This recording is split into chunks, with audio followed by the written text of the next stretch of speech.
Ok. Olá, meu nome é Luiz Gustavo, eu sou membro do Apoio BCC e hoje a gente vai entrevistar o ex-aluno, Wilson Caso. Olá, boa Poderia tarde. se apresentar? Bom, meu nome é Wilson, eu fiz, como eu falei, eu fiz a graduação, bacharelado em ciência da computação, de 2009 a 2013, e logo depois eu já emendei o mestrado, de 2014 a 2017, e agora eu estou no finalzinho do doutorado, que começou de 2017 até agora. Ok.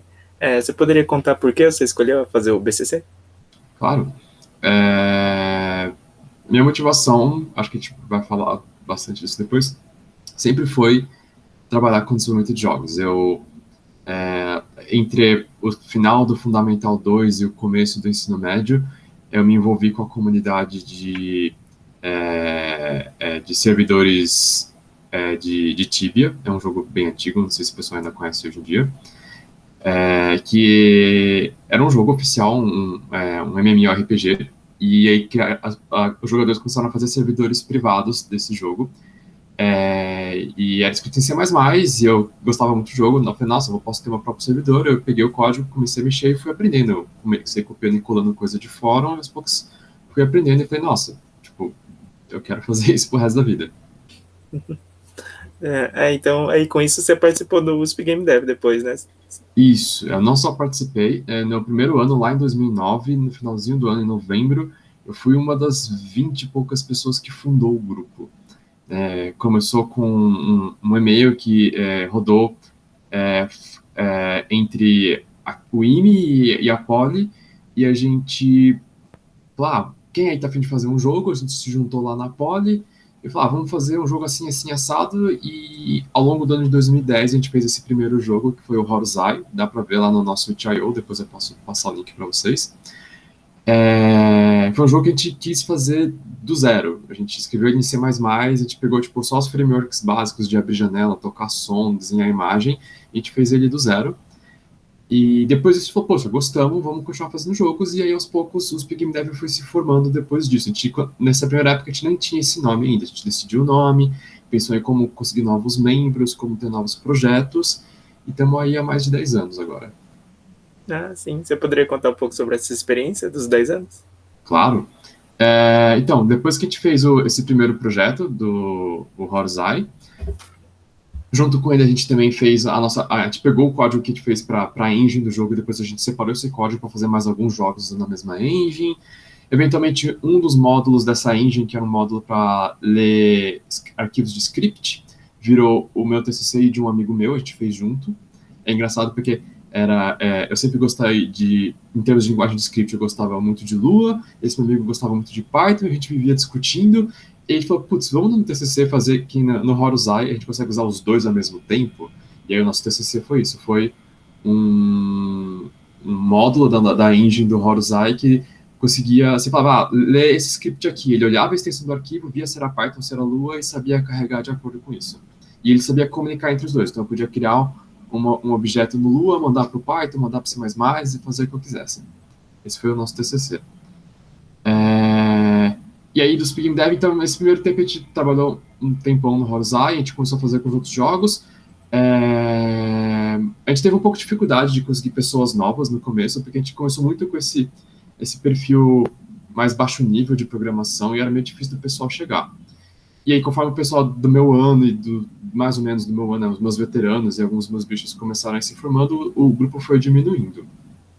Nessa época, a gente ficava num laboratório lá na Poli, no biênio, que tinha tipo umas 20 máquinas, era praticamente só pra gente a sala. E a gente eventualmente chegou no ponto em que o grupo tava meio tipo, acomodado, e a gente basicamente ia lá e ficava conversando, fazendo os nossos EPs e jogando muito Magic. E os projetos ficaram um pouquinho mais devagar e o pessoal foi se formando. E aí isso foi por volta de 2014. Aí, tipo, de 2014 para 2015 a gente meio que tomou um choque, porque praticamente todo mundo tinha saído, tinha sobrado eu e mais umas 4 pessoas dos fundadores, assim. E tinha um pessoal novo que fazia bastante jogo, inclusive nessa época acho que foi mais ou menos a época que a gente conseguiu até o nosso primeiro jogo publicado no Steam. Mas o grupo estava relativamente pequeno e a gente perdeu esse laboratório, né? Por burocracias da Poli, um pouco de politicagem, a gente acabou não tendo mais lugar para ficar, mas por sorte foi justamente quando começou a ter o espaço lá do CCSL, quando durante a minha graduação não tinha o prédio do CCSL, mas depois que ele foi construído, fizeram um laboratório de extensão, que é para os grupos de extensão, e a gente começou a dividir o espaço com outros grupos, e como era um espaço menor, a gente não podia simplesmente ir todo mundo lá e ficar só panguando, que nem a gente fazia, a gente teve que repensar um pouco a dinâmica do grupo. A gente começou a deixar mais claro que o grupo ia ser voltado para ter projetos com grupos menores, para tipo, não ter um grupo muito grande no laboratório, mas ao mesmo tempo, se são vários projetos separados, a gente precisava de uma maneira de todo mundo ainda assim se manter conectado, então a gente criou as reuniões quinzenais que a gente faz no Speed Game Dev para cada projeto contar como está indo. E a gente começou a fazer um esquema de treinamento para quem chega, e a gente começou a usar engines prontas, ao invés de só começar usando as coisas programando do zero. Essa combinação de práticas foi o que permitiu que o grupo crescesse bastante de 2015 até hoje, né? Então, eu principalmente dei bastante dos primeiros grupos de treinamento. O primeiro não fui eu, foi um veterano meu, mas depois dessa primeira leva, eu fiquei uns 2, 3 anos dando os treinamentos. Hoje em dia está mais diversificado, tem os veteranos atuais, os Game Dev que dão esse treinamento. Mas esse modelo, tipo, você chega no grupo, se você já sabe o que você quer fazer, se já tem experiência, beleza, entra no projeto e trabalha. Mas a grande maioria chega sem saber nada, e a gente quer justamente ser um espaço para as pessoas aprenderem. Então, a gente oferece, a gente fala basicamente, vamos te ensinar o básico, e vamos te dar 1, 2 meses para você fazer um jogo muito, muito simples, para você entender como que é fazer um jogo do começo ao fim, e que a gente aprendeu ao longo dos anos que essa é uma experiência muito importante. E isso tem funcionado. E com isso as pessoas chegam, elas fazem pelo menos um jogo. Não é todo mundo que fica depois do treinamento, mas todas as pessoas que ficam, elas já têm uma experiência e conseguem ajudar a manter o grupo, e a coisa vai indo para frente. A gente também, hoje em dia, participa bastante de Game Jams. Acabou de rolar uma Game Jam esse final de semana, que foi a Ludum Dare. Acho que a gente teve uns 2 ou 3 jogos que a gente submeteu. E isso é outra coisa que permitiu a gente começar a fazer bem mais jogo do que antigamente. Então, antes dessa grande mudança que a gente teve lá para o de 2015, a gente fazia, 1, 2 jogos por ano, e hoje em dia a gente faz, de 5 a 10 jogos por ano, jogos menores, mas gera muito mais experiência e portfólio para o pessoal. E quando a gente quer fazer um projeto maior, a gente faz. Eu tenho um jogo que eu estou fazendo com o pessoal desde 2016 até hoje. No momento agora pela primeira vez em muitos anos, ele está em pausa, porque eu estou precisando terminar meu doutorado. Mas ele estava aí rolando há 5 anos. Então a gente tem projetos longos e a gente também tem mais projetos curtos para ganhar experiência. Fora isso, uma coisa que eu tenho muito orgulho de falar é que esse pessoal lá da primeira geração que entrou comigo, e alguns da segunda, terceira geração, hoje em dia já estão no mercado de trabalho, eles trabalham com empresas. Alguns trabalham aqui em São Paulo, então tem pessoal que trabalha na TAPS, na Spaceship, na Wildlife, e tem alguns amigos meus que foram para fora. Eu tenho um amigo meu que trabalha na Ubisoft, eu tenho um amigo meu que passou pela Crytek, depois ele foi para a empresa que eu esqueci o nome, que fez o Angry Birds, que fica na Finlândia. Então é muito legal ver que o grupo deu muitos frutos, gerou muitas coisas. Outra coisa também que eu me orgulho muito é a gente ter conseguido criar a disciplina do BCC de programação para jogos. Eu ministrei a primeira edição, eu não sei se teve uma segunda edição ainda, mas são as conquistas que a gente teve e que eu acho muito legal. E eu acho muito legal que o IME e o BCC, o Departamento da Computação, reconhecem muito o nosso esforço, eles ajudaram muito a gente. Até hoje a gente tem um servidor que eles que compraram pra gente, que hospeda o nosso site, nossa wiki, e tudo que a gente precisa hospedar para fazer jogo online também. A gente, enfim, acho que vai ter mais perguntas sobre isso, mas a gente também tem sempre espaço nos eventos da graduação do BCC e outras coisas mais. Mas acho que eu vou parar por aqui, porque eu falei bastante. Tá bom, legal. Você poderia falar também um pouco sobre a Semana da Computação e as contribuições que você fez para o evento? Legal. A Semana da Computação tem um papel muito importante na história do Speed Game Dev, porque, se eu não me engano, não sei se foi na primeira ou na segunda, mas lá no comecinho da Semana da Computação foi onde a gente publicou o Horus-Eye, que era o nosso primeiro jogo. A gente fez uma palestra sobre o jogo e depois a gente abriu os notebooks na mesa, assim, fora do auditório, e a galera ficou jogando. Então ela tá meio que bem atrelada à história, à origem ali da Semana da Computação com o Speed Game Dev, que foi graças a isso que a gente começou a se difundir e ser reconhecido no departamento, como eu falei. Fora isso, ao longo dos anos, chamaram várias vezes a gente para dar palestras, a gente deu algumas, a gente já deu palestra, já deu dojo, que é um formato de atividade de palestra meio antigo que não se faz mais hoje em dia. Mas a gente, às vezes, ou tentava ensinar alguma ferramenta rápida, ou a gente só contava mais uma vez a história do Super Game Dev, ou a gente trazia algum convidado que era alguém que fez do grupo que era mais experiente, podia compartilhar alguma coisa. E acho que teve 1 ou 2 anos que eu ajudei na organização da semana. Se não me engano, eu participei principalmente da semana que comemorava algum número redondo de aniversários do BCC. Agora não lembro qual. Mas lembro que foi bem grande, que a professora Renata participou bastante. A gente fez uns coquetéis mais elaborados mas é isso, eu também. E aí, nesse ano específico, eu ajudei trazendo convidados e pessoas que eu também tinha conhecido por aí. Você poderia falar um pouco como foi sua experiência em casar esses projetos secundários com o currículo do IME mesmo? Claro. Bom, então, como eu mencionei já, tipo, tanto no TCC como em outros aspectos,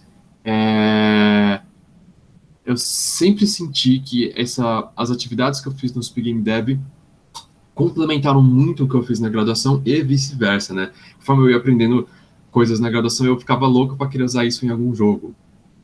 Então, sabe, eu fazia disciplinas de programação em redes, de computação paralela, computação gráfica, e eu queria usar essas coisas no jogo. Inclusive, para a galera que quer fazer jogo, eu recomendo muito a disciplina de computação gráfica, ajuda muito, é importante entender as coisas que estão lá. Mas vice-versa, lembra que a disciplina de técnicas de programação 1, que na minha época se chamava laboratório de programação, mas que desde aquela época já envolvia fazer um projeto maior, é o primeiro projeto grande que a gente fazia na graduação, o professor falou para a gente fazer um joguinho, e eu já estava há 6 meses no Speed Game Dev, então foi um negócio muito legal, porque tipo, eu fiz um grupo com pessoas que não eram do Speed Game Dev, mas eu consegui ajudar o grupo que eu trouxe essa experiência e deu para aplicar. Mas teve outras coisas que depois ajudaram, né? Então, fazendo uma coisa que a gente usa muito no desenvolvimento de jogos é a álgebra linear. Então, eu tive lá a álgebra linear no primeiro ano, mas aí mais para frente, lá pelo terceiro, quarto ano, quando eu tive que fazer uma disciplina que na época era obrigatória, tipo programação linear, que envolvia um monte de álgebra linear, eu ficava bem mais confortável porque eu estava acostumado já a ter que lidar com matriz, com vetor e com transformação linear. Então, eu diria que me ajudou nesse sentido também. Ajudou também, sei lá, a gente acaba tendo que aprender um pouquinho de inteligência artificial, tipo, uma coisa bem básica, tipo fazer uma estrela, alguns algoritmos de grafos também, então acaba tendo uma sinergia.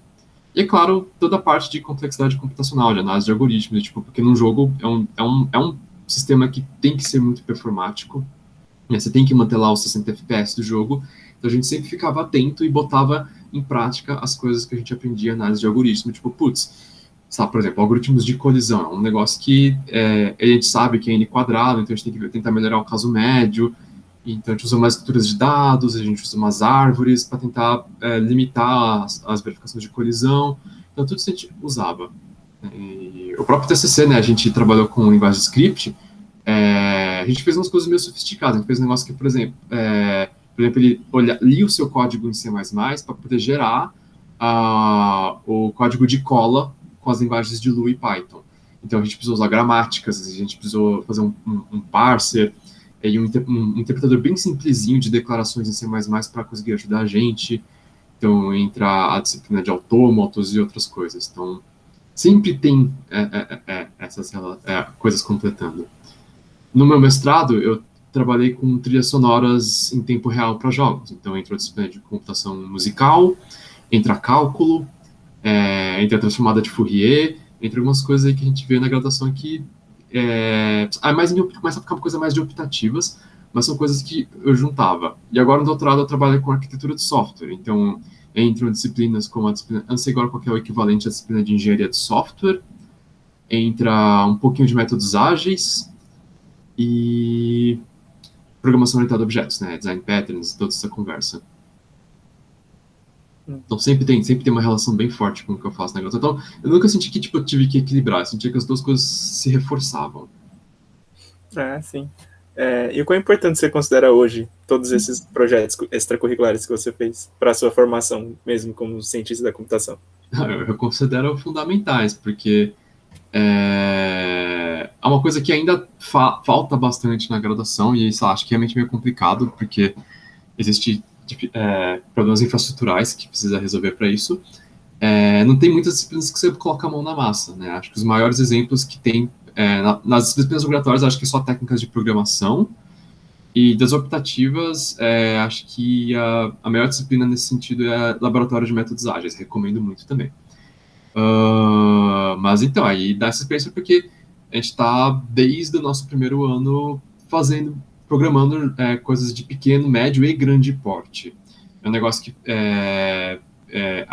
não foi o meu caso porque eu segui a carreira acadêmica, mas meus colegas que foram para trabalhar na empresa fez a diferença, né? Só da pessoa ter feito jogos em game jams, ter feito um TCC que é um jogo,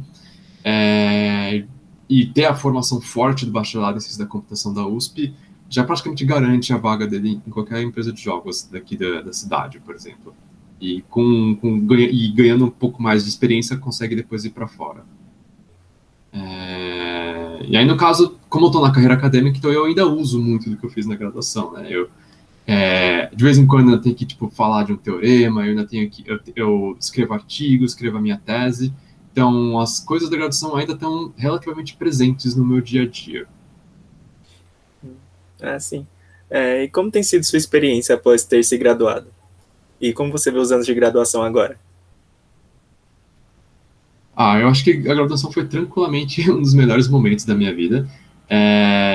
O IME, de maneira geral, é um lugar muito legal, porque a gente encontra pessoas com gostos parecidos, pessoas que gostam de matemática, pessoas que tendem mais pro lado nerd da vida. Eu encontrei as pessoas do Pig Dev, que são pessoas que gostavam de jogos tanto quanto eu, até mais, muito mais do que eu. Eu era claramente a exceção no colégio antes disso. Então, ajudou bastante a eu encontrar o meu jeito de ver que eu posso fazer as coisas que eu gosto e mesmo assim aprender e ganhar dinheiro e ter uma carreira e ter amigos. Então, foi um momento muito bom. Eu aprendi muita coisa. Eu tenho um orgulho muito grande do que o bacharelado da ciência da computação é, mas principalmente não porque tem os professores bons, tem realmente professores muito bons, mas porque os alunos têm essa garra de ir fazer grupo de extensão. Tem aluno que participava de vários grupos de extensão, e a gente faz iniciativas como a Semana da Computação e o apoio. Eu participei também eu fui um dos desenvolvedores do sistema de monitoria atual do Instituto. Então, eu sinto que essa graduação, ela está bem próximo, pelo menos nesse momento da minha vida, que acho que eu ainda estou relativamente próximo desse momento, e mais ou menos ainda no começo da minha carreira profissional, eu ainda sinto que a graduação foi meio que definiu como que a minha vida é agora, os meus interesses, as minhas capacidades, como eu passo os meus dias, assim, pensando sempre em como resolver os meus próximos problemas de computação, obviamente como aplicar isso nos jogos que eu faço e na minha pesquisa. Sim. E aí sobre a minha vida depois da graduação, né, eu estou fazendo pós-graduação, talvez seja de interesse de algumas pessoas que estão assistindo. O que me atraiu inicialmente na pós-graduação é a possibilidade de, estudar, porque, na graduação você tem que fazer as disciplinas obrigatórias, mudou bastante desde 2015, que a grade é mais flexível, mas assim, você meio que tem que fazer o que te colocam na sua frente, ou o que tem disponível na sua frente. Na pós-graduação, que me atraiu muito foi a ideia de, nossa, eu vou poder pesquisar um assunto que eu gosto e fazer algo produtivo com isso, né? Então, aí no mestrado eu trabalhei com a intersecção entre computação musical e jogos, e agora no doutorado eu estou trabalhando na intersecção com arquitetura de software. Os dois assuntos eu acho super interessantes. É bem diferente a pós-graduação da graduação, então, da mesma maneira que a gente tem um choque de passar do colegial para a graduação e ver que a gente tem controle do nosso tempo, isso é ainda pior na pós-graduação, porque na pós-graduação o único prazo assim, importante que você tem você tem que defender em 4 anos, se vira. Então, você não tem muitos referenciais, e aí o papel do orientador é bastante importante. Sempre recomendo você ter alguma maneira de se encontrar periodicamente com o seu orientador para você manter a noção do tempo e do quanto você está conseguindo entregar. Então você tem que saber muito bem se organizar, esse é um dos maiores desafios da pós. Mas ao mesmo tempo, realmente, você tem muito mais liberdade. ah, e, sabe, é um meio termo legal entre, tipo, eu estou fazendo meio que uma profissão, né? Porque eu estou sendo pago, eu ganho bolsa para isso, mas eu ainda sou estudante, então eu ainda tenho todos os benefícios de estudante, eu ainda posso ir no bandejão, eu ainda tenho descontos, eu ainda frequento o mesmo espaço que os alunos da graduação e da pós, então eu continuo num ambiente que as pessoas são interessadas no conhecimento, que acho que eu não trabalhei muito tipo, em empresas convencionais, então não sei dizer, mas a impressão que eu tenho é que perde um pouco isso em boa parte dos casos. Então é uma experiência legal, mas eu tenho que dizer também que é bem puxado. Como eu falei, você tem que saber se organizar muito bem. Existe pressão, você tem que lidar com algumas realidades do mundo acadêmico, como você precisa publicar artigos, você tem que ler artigos. E essas coisas dão trabalho e tomam tempo. E uma das coisas que mais aprendi da pós-graduação é que pelo menos metade do seu tempo você vai gastar fazendo coisas que não são exatamente a sua pesquisa. Você vai gastar lidando com sistemas burocráticos, como, por exemplo, o site de bolsas da FAPESP. Você tem que ir lá e fazer relatório, você tem que... É um programa super zoado, você tem que ficar aguentando ele. Você tem que atualizar o seu Lattes. Você vai publicar um artigo, você tem que entrar na plataforma de publicação dessa conferência e conseguir preencher os formulários. Você publicou um artigo, então você tem que ir na conferência, você tem que ir lá, comprar passagem de avião, pegar desconto da bolsa, depois declarar esse gasto com reserva técnica, e aí você tem que fazer um pôster, imprimir um pôster, preparar um slide, ir lá e apresentar. Então tem muitas burocracias, começa a ter bem mais burocracia na sua vida, acho que é um hostil assim do mundo real já. Então eu vim com essa ideia de, tipo, vou pesquisar o que eu quero, e de fato eu consegui pesquisar o que eu quero, mas eu não pesquisei tanto quanto eu gostaria de poder ter feito. Eu sinto que é um desafio na minha vida atual equilibrar entre essas burocracias da pós-graduação e, de fato, conseguir fazer minha pesquisa, as coisas que me interessam. Sim. Então, eu queria fazer mais uma pergunta também, tudo bem? Claro. Eu queria saber, a carreira acadêmica sempre foi uma coisa que você quis fazer ou foi uma coisa que você decidiu depois de se graduar? Foi uma coisa que eu fui decidindo ao longo da graduação. Bom, minha área é desenvolvimento de jogos, então eu pensei, legal, se eu fosse trabalhar numa empresa de jogos ia ser ótimo. Mas conforme meus colegas foram, eu pensei que, tipo, no mínimo eu vou fazer um mestrado para me especializar, sei lá, tava com um pouco de preguiça ainda de ir para o mercado, mas ao longo da minha graduação do mestrado, que eu vi os meus colegas entrando no mercado e eles me contavam como era a experiência, sabe, por um lado, a pós-graduação tem esse lado burocrático, mas eu vejo que as pessoas têm que fazer em empresas, né? Quando você tem chefes, os chefes não são programadores, e eles não, às vezes não entendem o que eles pedem, ou, sei lá, por necessidade do mercado de jogos, principalmente em jogos de celular, que é um mercado muito agressivo, você tem que, tipo, pelo menos teve uma época que as empresas aqui de São Paulo focavam muito em fazer, tipo, 2 jogos por mês, e tipo, atira para todos os lados e vê o que gruda.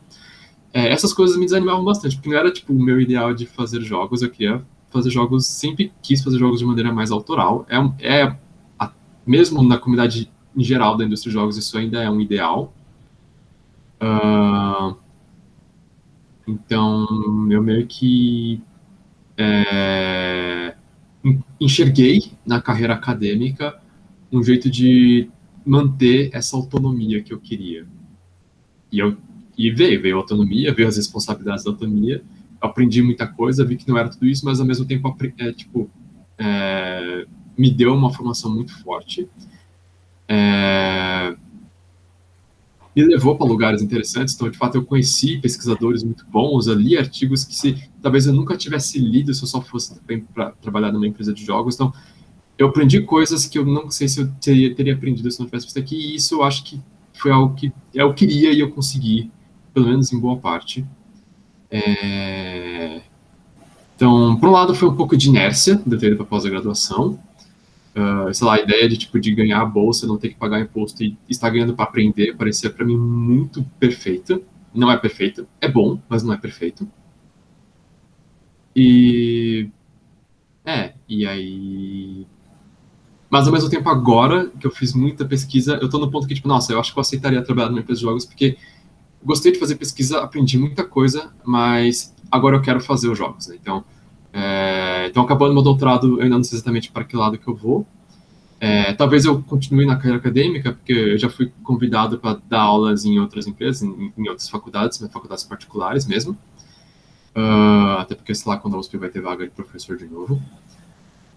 E ao mesmo tempo, junto com duas amigas minhas, a gente tem um jogo que a gente está desenvolvendo meio que no nosso tempo livre, que a gente conseguiu ganhar um edital do SP Cine Game, então a gente ganhou uma grana, a gente está conseguindo usar isso para desenvolver esse jogo e a gente espera lançar ele ano que vem.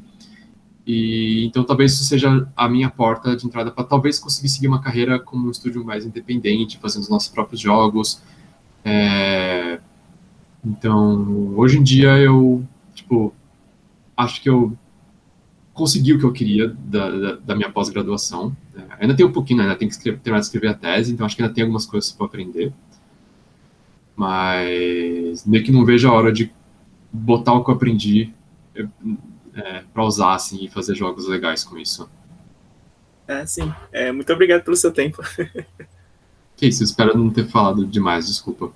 Nada, foi muito bom, obrigado. De nada. Até mais. Até mais.